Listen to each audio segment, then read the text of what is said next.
wonderful to see you again. I served on the Consumer Advisory Board of the CFPB for its first 3 years, and we've had a lot of time to talk. And I think that no one has thought more than you have about how to protect financial consumers, not just in theory or not just looking at one little segment of it, but in the fray for 6 years, building the CFPB, and then you've had another couple of years to ponder it, and now you're writing a book. So we're going to spend our time understanding what you can impart to us in terms of that wisdom. As I was preparing, I remembered an old comic strip in which a man is talking to his boss, and he says, "I have good news and bad news." And in the second frame, he says... How often do people say that to their boss? Yes. In the second frame, he says, "The bad news is we're broke." And then the boss says, "So what's the good news?" And he says, "We're in compliance with all federal, state, and local regulations." So that captures the conventional wisdom about regulation and compliance, that it's in tension with good business practices, that it costs too much, and so on. So as I understand it, your book is not only going to tell us about the CFPB and your experience there, but you're going to talk about why smart regulation is not only good for consumers, but also good for companies and markets. Is that right? Talk to us about that. Yeah, I strongly believe that. And I'll actually take a very homely example. When I was a county treasurer in Ohio, long before I went to the CFPB, one of the promises I had made in that job was that we were going to clean up a delinquent tax duplicate where there was a lot of unpaid property tax. And what I thought was that businesses wouldn't want to hear me talk about the collection of taxes. But I was at a business function fairly early on, and the subject came up, and so we started talking about it. And I found that good businesses had a very intense reaction. The one thing they didn't want to see was that other businesses were getting away with being able to avoid obligations and not be held to the same standards as they were. And so there's something about an even-handed baseline in the marketplace that is important to fair competition. So that's just one point.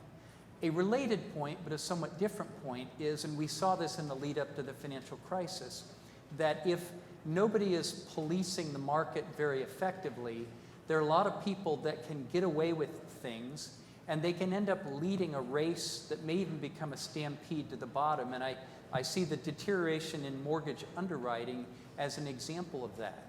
There was a consumer banker in Central Ohio who I know, leader of a consumer bank, who tells the story about finding a Lamborghini in their parking lot a year or so before the financial crisis.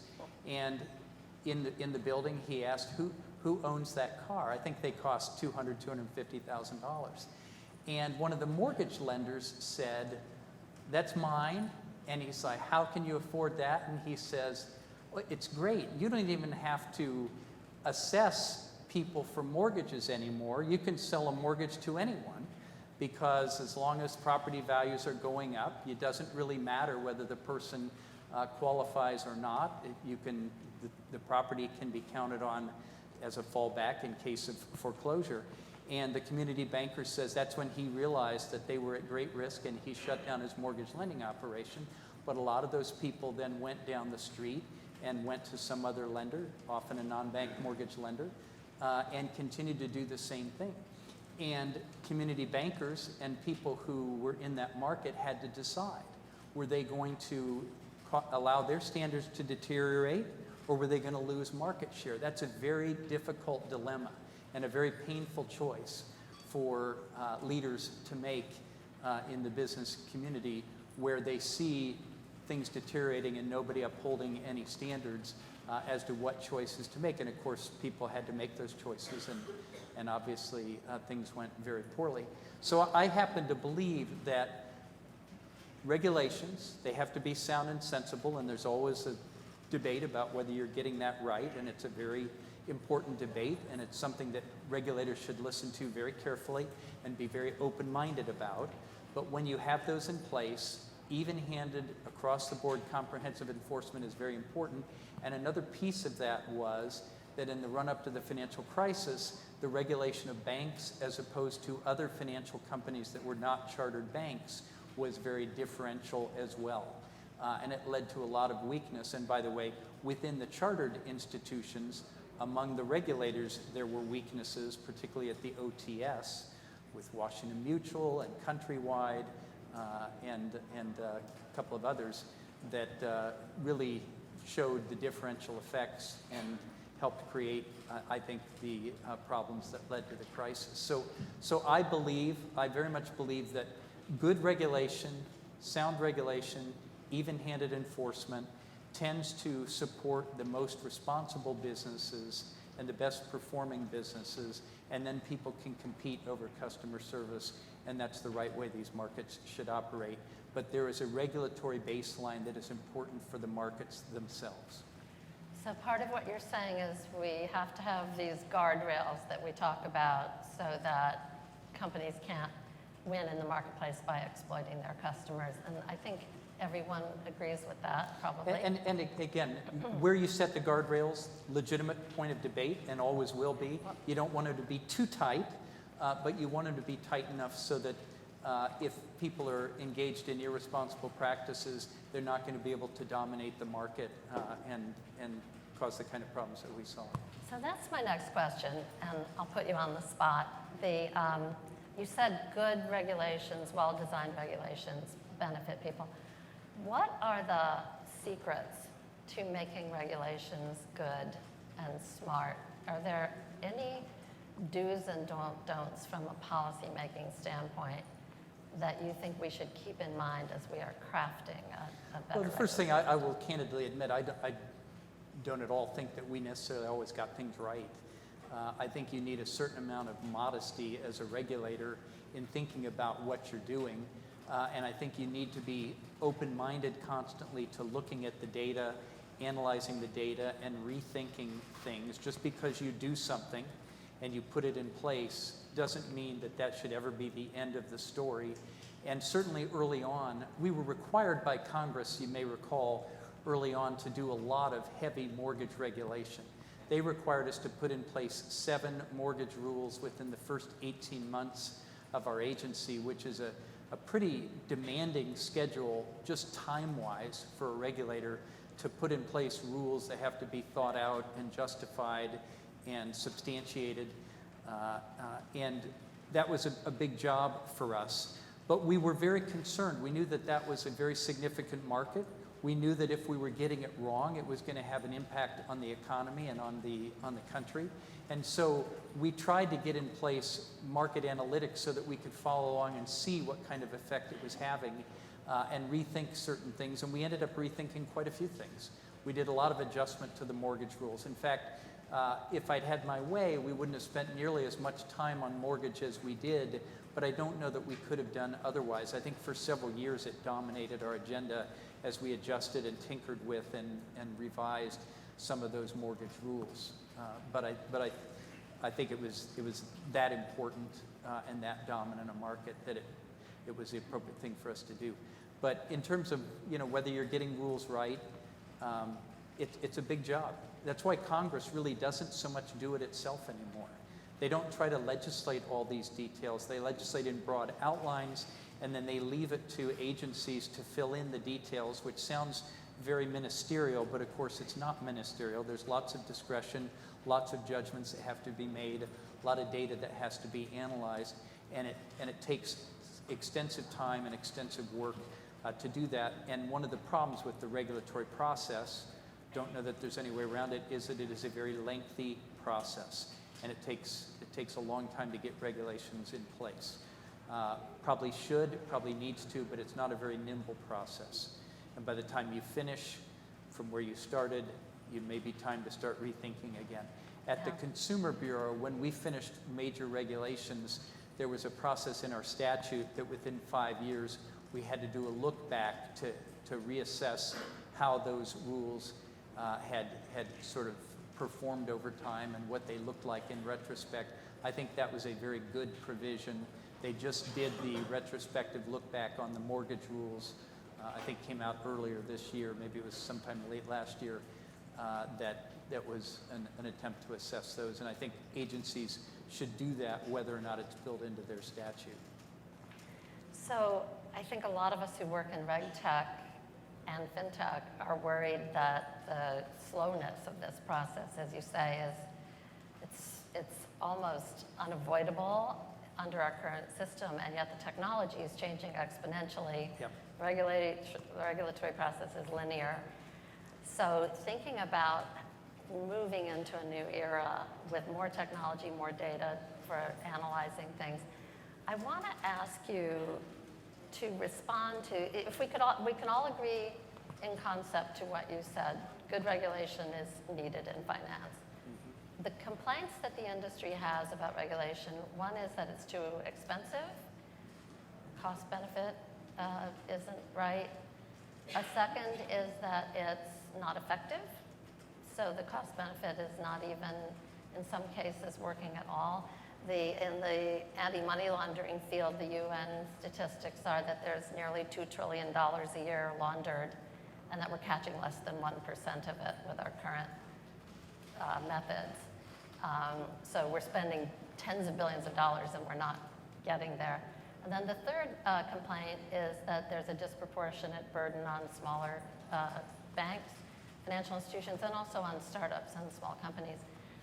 What's your advice to policymakers now on how to craft regulations that can solve for some or all of those? Okay, let me try to take each of those points and not use the entire rest of the time trying to answer the 3 points. But first of all, in terms of the cost of regulation, there is absolutely a cost, and I think sort of sound assessment of costs and benefits is useful. It's very difficult to reduce that to some sort of mechanical process, though. People want to believe that there's some sort of precise mechanical arithmetical answer to this, and I think that that's misguided. Let me make 2 points. First of all, needs to be compared to the cost of failure to regulate and lack of regulation. If you think about what lack of regulation or lack of oversight of the market did with the mortgage market in blowing up the economy in 2008, that was trillions of dollars worth of damage. So to say, gee, putting some regulations in place and you assess the costs and the benefits and it's billions of dollars in costs sounds pretty high. But the cost of not regulating a market well or regulating part of it, which is part of what the problem was, the expense of that is enormous as well, and the lasting damage done was enormous. The other piece of the cost-benefit analysis that people don't sufficiently focus on is it's a lot easier, it's a little bit of a one-way ratchet. It's a lot easier to assess costs than it is to assess benefits, especially prospective benefits, and how to determine what the effects are going to be. And again, some of it is cost avoidance in terms of avoiding a blow up in the economy. You never know when that's going to happen. It's trying to assign hypothetical odds to a cataclysmic event. But everybody pretty much ignored the black swan problems that actually hit our economy in 2008. So I would say that there's been a kind of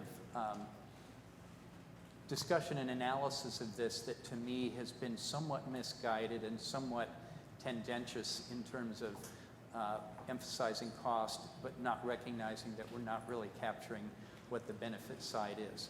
So that's one.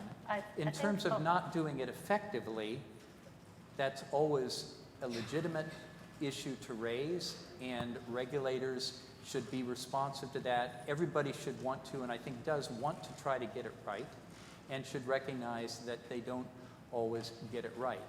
But in terms of when you are getting it right and when you're not getting it right, I mean, you're talking about the anti-money laundering. I don't have a great window into that because, as you know, we didn't enforce that CFPB. We're talking about that a little bit ahead of time. But I certainly have an instinct that probably the cost of that have been ignored as they accumulate over time, and the benefits of it need to be reassessed, and we need to sort of rebalance that.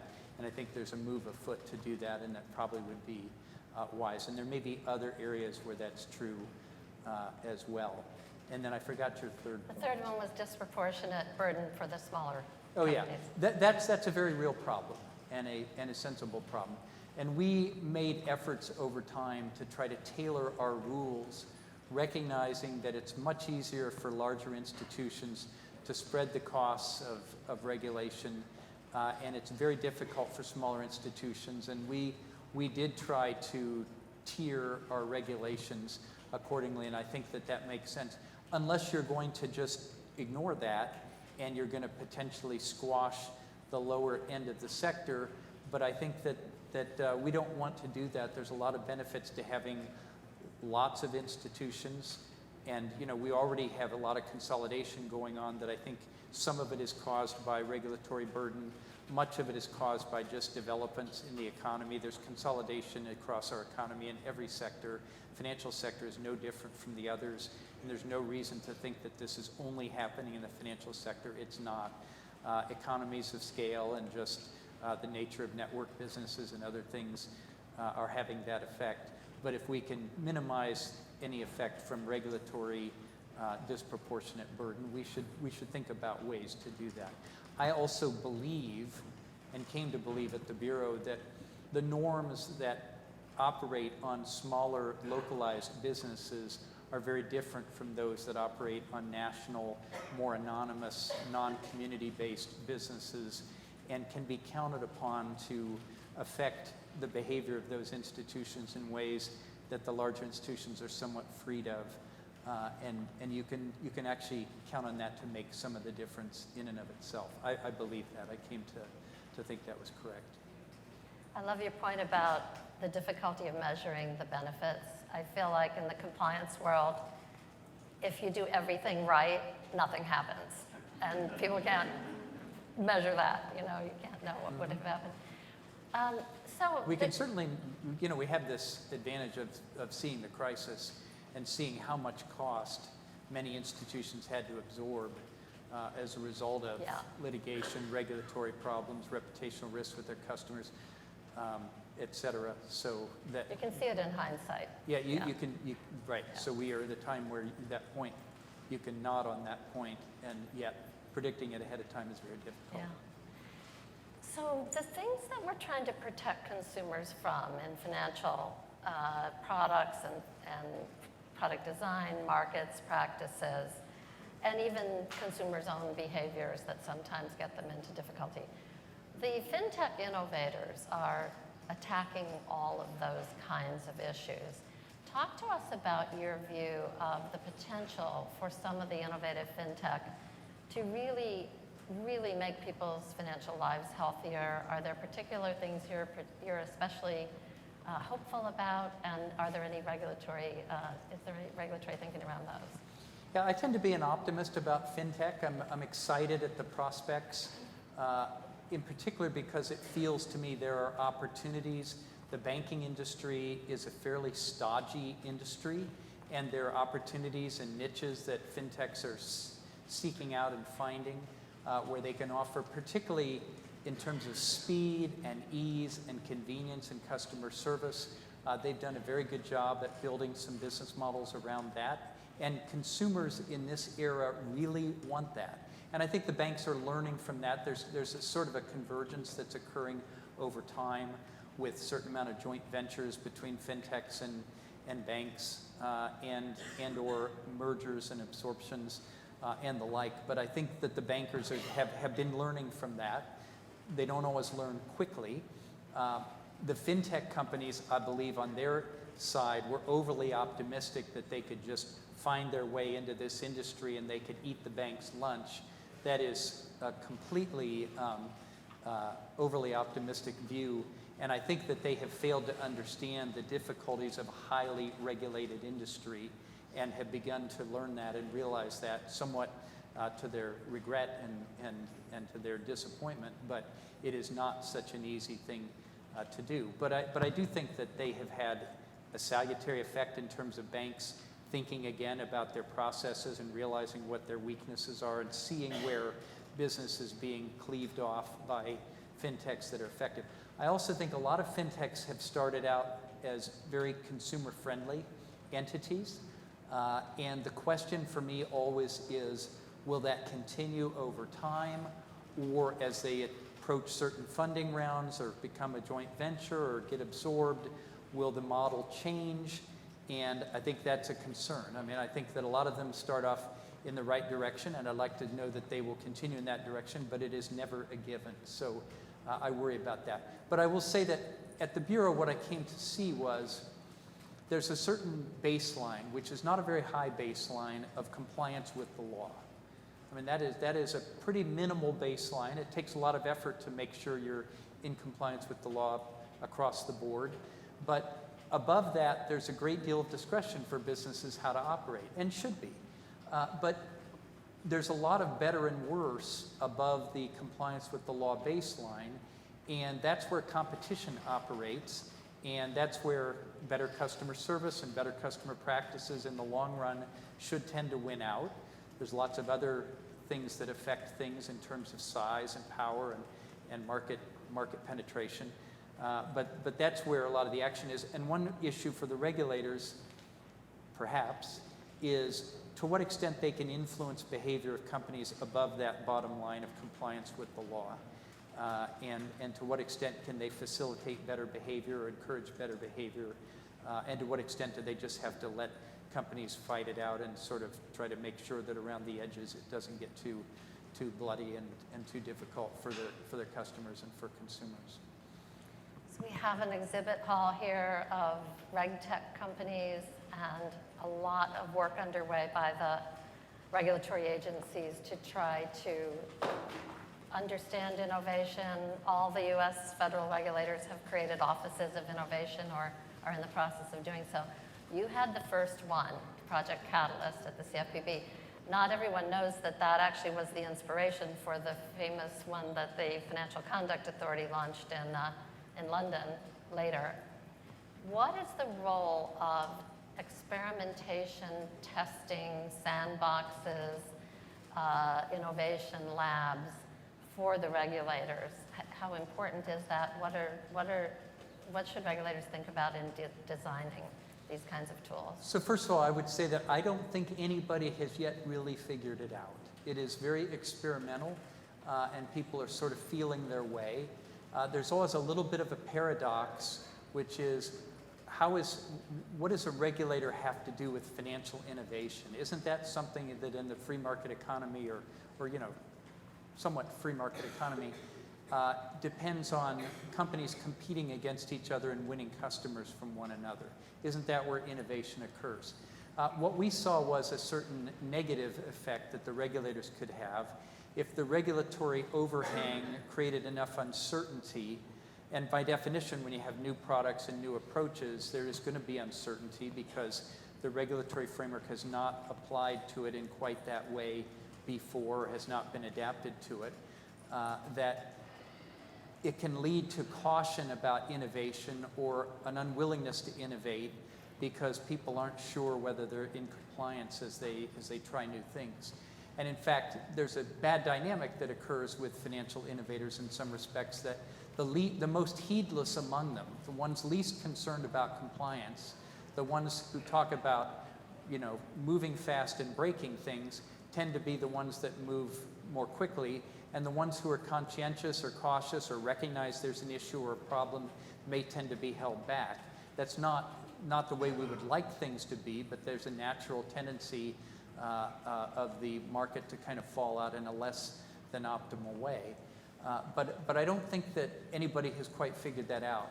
And to me, one worry here is the notion that there should be some regulatory-free zone where certain companies are given a green light to just operate and not have to comply with consumer finance laws or other laws of other kinds is not the right answer. But how to get to an answer that makes sense and how to use these sandboxes in a way that's productive, a lot of it will have to do with just understanding one another better on both sides and clarifying problems and perhaps illuminating problems and working out some definitions and other things. But how much beyond that you can accomplish, I think the jury is very much out on that at this point. I know tomorrow there'll be a panel with the current innovation head of the CFPB, Paul Watkins, and also Jaime Werke from FINRA, is on that panel as well. They have a really interesting innovation program. I actually think there's a potential equity issue for all the other companies if certain companies are allowed into a sandbox and given all kinds of advantages.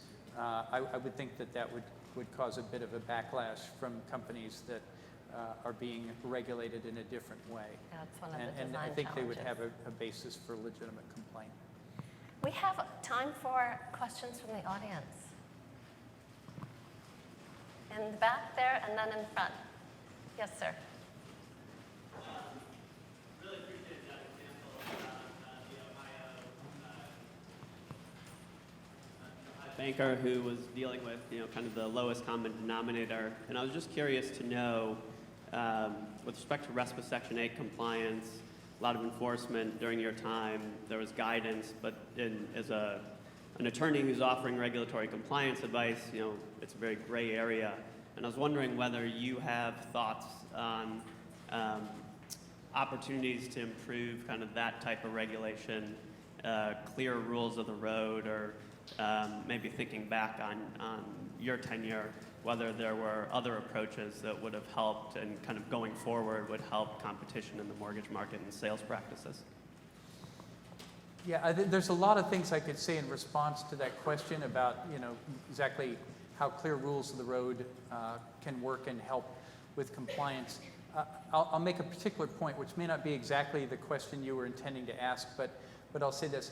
We found, and it was interesting to me, that many companies really preferred a lot more specificity and detail, particularly in the regulations and the regulatory guidance, so that they could know exactly what the answer was in any given situation. And in order to do that, in order to spell all that out, you really have to, you have to get into voluminous regulations, because it's if A, then B, if C, then D, and it goes on endlessly, right? At the same time, that leads to very dense, very prolix, very lengthy regulations, and that can multiply the burden for companies having to understand that and take it all in and comply with it all. On the other hand is a notion, and a lot of regulators like this, is they'll preserve a lot of discretion. There'll be a lot of gray area. They'll sort of provide a few principles, and then it will all kind of work out in its application. But that creates a lot of uncertainty for companies who don't really have the specific answers then. It's going to depend on who comes in to examine them and what their interpretations are, and that could vary from person to person. So especially as you're trying to automate compliance, if that's a desirable goal, and it seems to me that has a lot to be said for it, then the regulator has to speak much more specifically to particular instances. And we got constant companies coming to us wanting us to give them very specified, written out answers to any number of very specific instances. And our folks were often reluctant to do that, maybe because they weren't entirely sure of the answers, because they knew that they might get it wrong. So there's a battle there, push and pull, between companies that want to know for sure that they're in the clear and regulators who aren't necessarily in a position to feel comfortable giving all that detailed guidance right away, or maybe it takes some time to figure it out or to assess how this affects that. And that provided that led to a lot of frustration on both sides of the table, I would say, from time to time. Our time is very tight. Let's take two questions, one here and one there. And I think you'll just maybe have time to choose between them. Or so first, let's hear the questions, and then the two questions, and then the answer. Hi. So obviously a big theme, one of the biggest themes of this conference is for financial institutions to utilize RegTech to help them comply and automate compliance. But what is your take on regulators utilizing RegTech to help them regulate? I love that question. Let's get this question too, and then you can answer them both. So my question is related to the payday rule that is out right now, and it's out, I know, for commentary. It's being assessed. But my question is related to the payment provisions that are going to remain intact. My question is regarding intent. Did you intend, when that rule was drafted, for it to have such a broad reach to both depository and non-depository banks, because those covered loan categories really do touch both, and the account holder provisions really do reach such a broad audience. Was that your intention when drafting the rule? Okay. So to your point first, in terms of RegTech, I think RegTech holds a lot of promise, particularly because it can create a lot of efficiency. Again, it's not easy to implement RegTech, and it requires a lot of specificity and having a lot of specific guidance that you can count on. But to the extent companies can develop automation of compliance, again, it's not going to be a 100% answer to the problem, but it can be a source of a lot of efficiency, and it will reveal things that you could know with more certainty and quickly, and that's got a lot to be said for it. If companies are moving in that direction, then oversight will have to move in that direction as well, and there may be responses where they end up kind of iterating with one another, and you may end up with a much clearer system over time. Now, that's aspirational. We'll see how it works out in practice, but I think there's a lot to be said for that on both sides, and there should be some effort to work in that direction. As to the payday rule, you know, I think it's probably well known. I have kind of strong views on this. I think that the research we did at the Bureau for years identified certain problems with payday loans, and the regulation that we put in place, which was an ability to repay rule, which is similar to what was done in the mortgage and credit card context that have worked well in those markets, was a sensible rule here. That's something the Bureau is currently rolling back. I'm critical of that effort. It's a process. We'll see how it goes. There was litigation over the rule we put in place. There will be litigation over the rolling back of the rule. We'll see how it all comes out. As you indicated, there was a payment provision portion to that rule as well, somewhat distinct from the ability to repay, had some relations with it, but arguably a distinct provision, and so far at least that's not being rolled back. I don't know that that's a given either in terms of whether there will be a review of that over the long run, but certainly there already were payment provisions in place through NACHA and others. These tightened them somewhat, so it wasn't, we at least didn't regard it as a very revolutionary thing, but working off of the data we saw, we were tightening that further. There are obviously relations between a rule of this kind for small dollar loans in terms of what's being offered in the marketplace by payday lenders, which is a very specific model that's been created by state legislation in a number of states, not all states, but a number of states, and what banks and credit unions have done over the years in terms of offering small dollar loans, much less frequent, much more sporadic, much more customized and contoured. And one of the things we tried to do was allow a lot of room for that to continue and not try to influence that much. Whether we succeeded in that, people can judge that for themselves. But of course, that's all under review at this point, so I don't know where that's going to end up.